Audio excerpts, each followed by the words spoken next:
music, and I'm a fan. Yeah, thanks a lot. All right, I'm trying to turn this thing on here. I don't know if I was able to. Oh, the video? Yeah. Oh, it's all right. All right, I can't figure it out right now. Oh, it's okay. It's usually like I think like the video icon, but I think we got it. Okay, So, cool. hi, how's it going today? I'm good. Been doing interviews, so that's a lot of fun. So getting back into it. Yeah. That's awesome, man. How do you you must be doing press like every day like crazy. Yeah, it's we set up like 2 days last week. I started doing them last week, so I'm still just getting into it. It's been a while since then, so but it's fun. Happy to awesome. talk about the new stuff, so that's cool. Oh, I know. I'm excited about Hjelvik. I think it's brutal. I showed everybody at my work the music. I even showed my mom. What did she say? Oh, she says they're very loud and angry, but I like it. Okay, that's cool. I think that should probably go on the cover or something, like on the sticker. Absolutely, man. So, one thing I like to do, Erlend, before we get into the new album, Welcome to Hell, is I like to ask a few questions to get to know the artist. Is that okay? Yeah, go ahead. All right, Erlend. One thing I want to know is, you're a vocalist, you're a great artist. How did your music career start when you were younger? Was it, did you have family influence? Did you just have some friends that started getting into metal? Like, what got you into metal at a young age, and what got you into wanting to be a vocalist? Oh yeah, I started playing piano when I was like 7 years old or something, because we just had a piano in the house. So I started taking lessons, which I wasn't too crazy about. It was fun at first, but then I got tired of it, but I still kept doing it for a while. And then I was asked to join a band when I was 12 years old by some older guys. So I played keyboards in like a band that covered everything from like Metallica to Jerry Lee Lewis. It was like all over the place. So I think that was like, yeah, the first band I was in that played metal. We broke up once one of the guys had the bright idea to record the practice session. Then we listened to it, and then we broke up the band. So, oh man, yeah, that's pretty short-lived. And then I had another shitty band after that in the same village where I grew up, and then Color Talk was my third band. So, which I started when I was mid-20s or early 20s. Did that answer your question? I don't know. I'm starting to trail off a little. No, I like it, man. I like it. So, you've been doing bands, you've been doing this most of your career. What was the idea behind Hjelvik? Like the style change or the material change? Like, what was your inspiration to start this album? What did you want to accomplish? Yeah, I just wanted to make a really good metal record. So I think my main mission was just to make music that I myself enjoy and that I would like to sing on top of. So it would be like cool to perform live or whatever. So I did my best to do that, and yeah, I just wrote the type of music I personally like, and so it just ended up, having a lot of my influences. It's like whether it's classic rock or black metal. I think it kind of comes through in the songwriting. So yeah. That's awesome. So, before starting this project, you've already been doing music so long. How did you go about getting musicians for this project to get the specific theme and concept that you wanted to do? But was it pretty easy to just rile up an awesome band, or were you pretty specific about it? Yeah, it was easy and specific. Once I had pretty much most of the album written, we started reaching out to people, and Rob Steinway, the guitarist, he's the first guy to come on board. My manager wrote him an email. He lives in Washington, and once we knew we were going to record in Portland, I wanted someone who was close to there, because my wife is American, so we have a house in Washington too, actually. and I knew about Oh, this band from before Skeletor, so that's how I thought of him. no. Hey, quick note. I Yeah. know him. I know him. I know Oh, really? Skeletor. Yeah, Yeah, I yeah. know. My friend Darren. He's the bass player, and then I know their lead singer. But Yeah. yeah, I know Skeletor a whole lot. I live in Oregon myself, Oh, so cool. I've played shows with them and all that. And when I heard he was on board with you, I thought that Yeah. was awesome. But yeah, Yeah. continue. No, he's a really great guy, so I'm really happy to like. I didn't know him from before. He just seemed like a great guy to work with. So, and he is. So I'm really happy to have him in the band. And the drummer Kevin Foley, he's French. I met him before when he played in Abbott.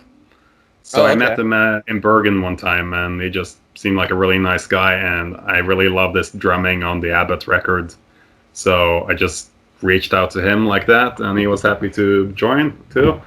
And our bass player Alexi, he's a friend of Kevin, and he came on through his recommendation. So yeah, so Man. those are a great bunch of guys. And now we also have a Norwegian guitarist who joined pretty recently.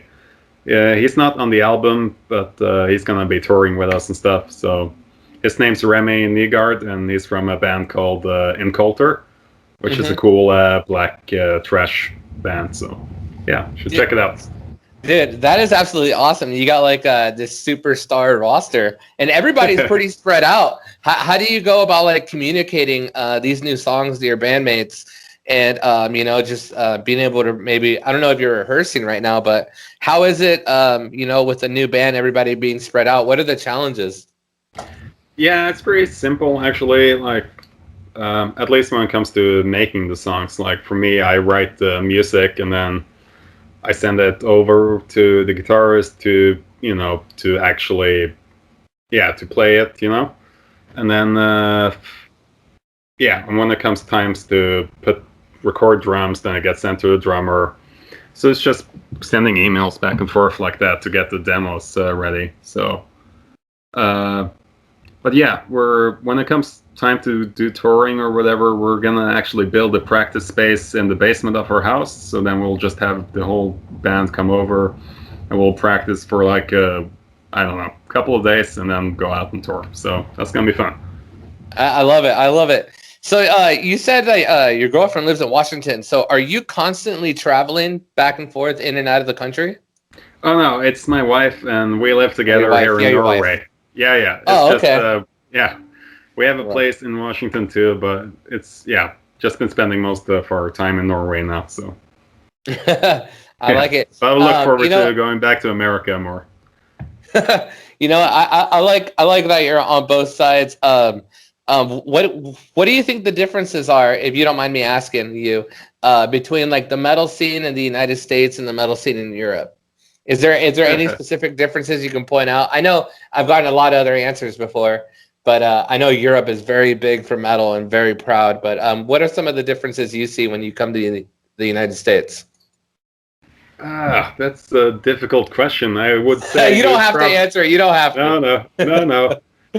I would say the American metal scene is probably like bigger, and it seems like everyone are like pretty good friends, even though it's like one band lives in California and New York. Like it seems like it's pretty well connected still, even though there's such a big distance. Uh, Yeah. yeah, I don't know. In Europe, I think it's more like on a country by country basis, maybe.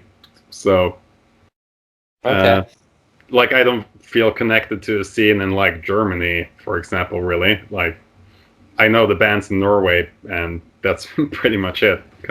I don't know. It's kind of hard to answer. Yeah, Yeah. most difficult No. question I've gotten.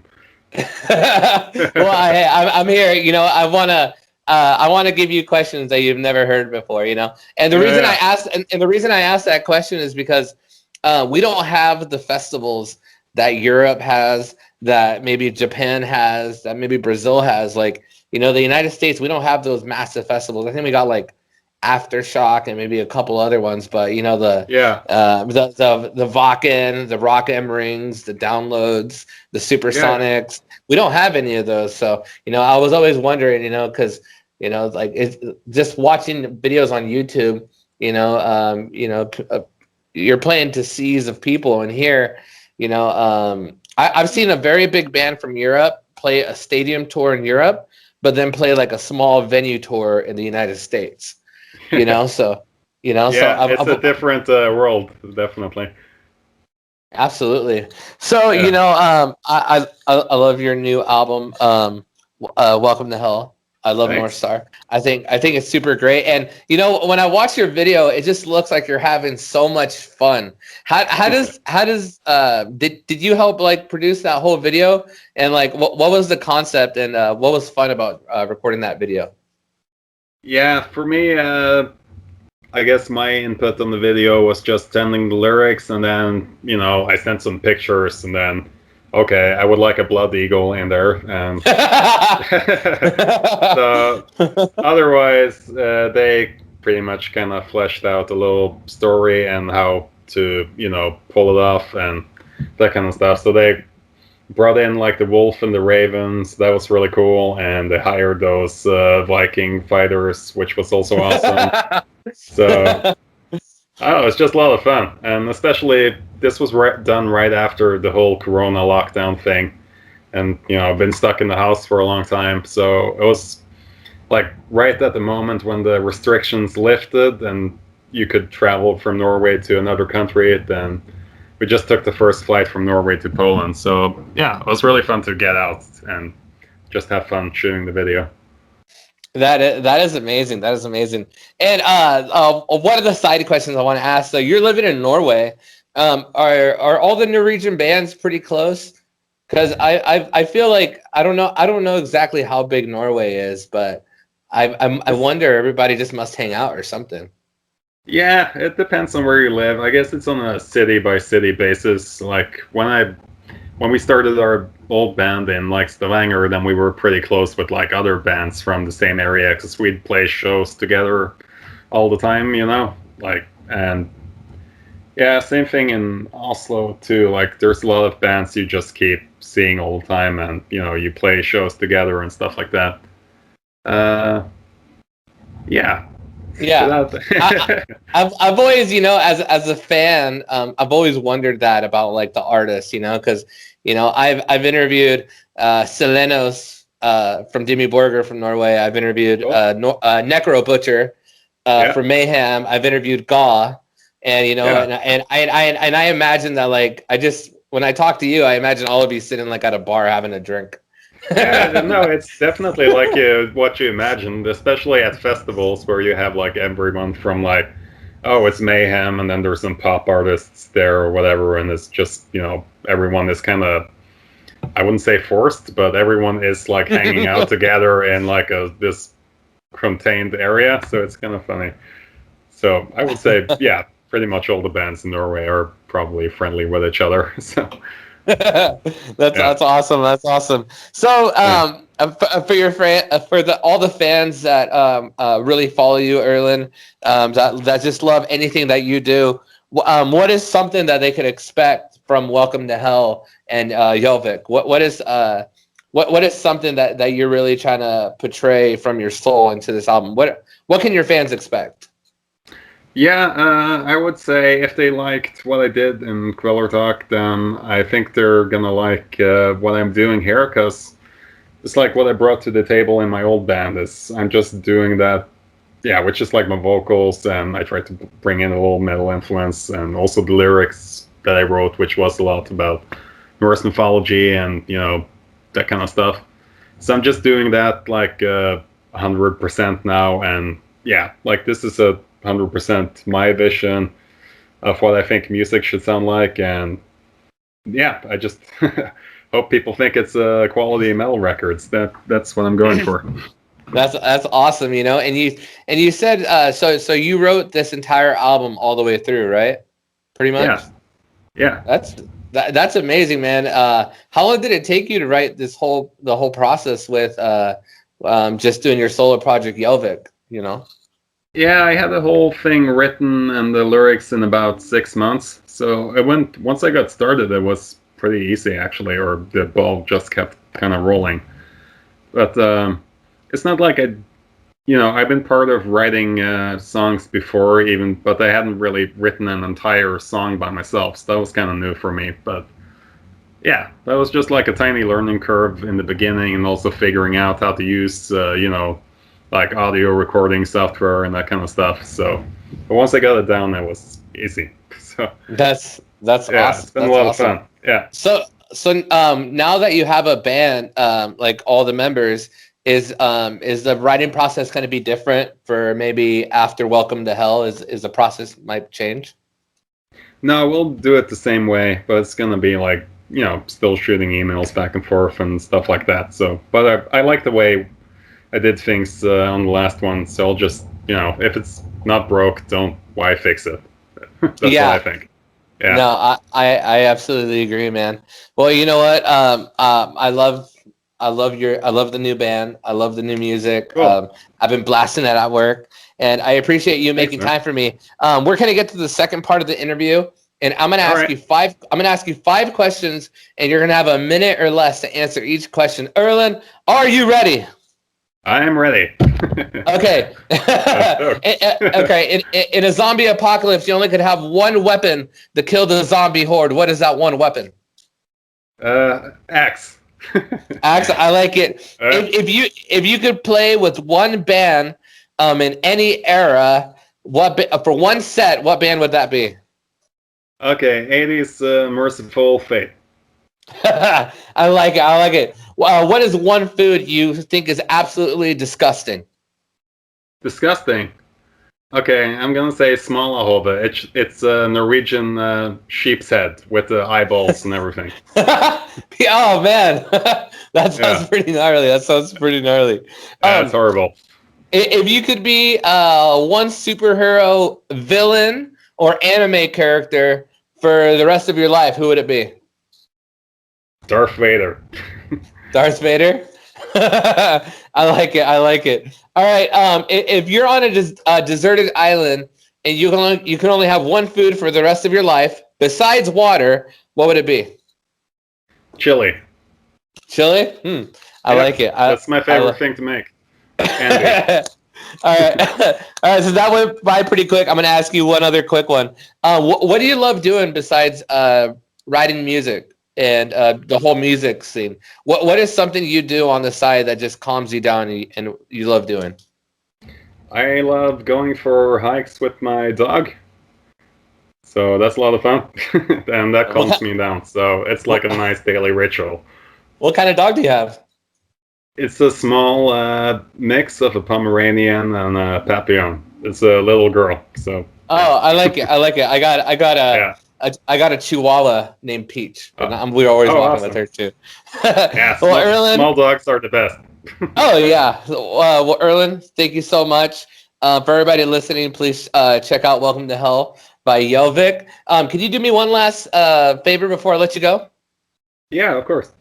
Could you say this is Erlend from Hjelvik, and you're listening to the Metal Mixtape? Yeah. You ready? When you are. Yep. This is Erlend Hjelvik from Hjelvik, and you're listening to the Metal Mixtape. Hey, you have a great day, brother, and I can't wait to show everybody this. You have a wonderful day, okay? Yeah, thanks, man. This was a lot of fun. Hey, Appreciate it. That's what I want it to be, man. You know, we can keep it serious, but I want to have it fun. This is a conversation. Yeah, let's do it again sometime. Hey, absolutely, man. I'll email you. You have a good day, brother. Cool. Thanks. Take care. Bye-bye. Bye.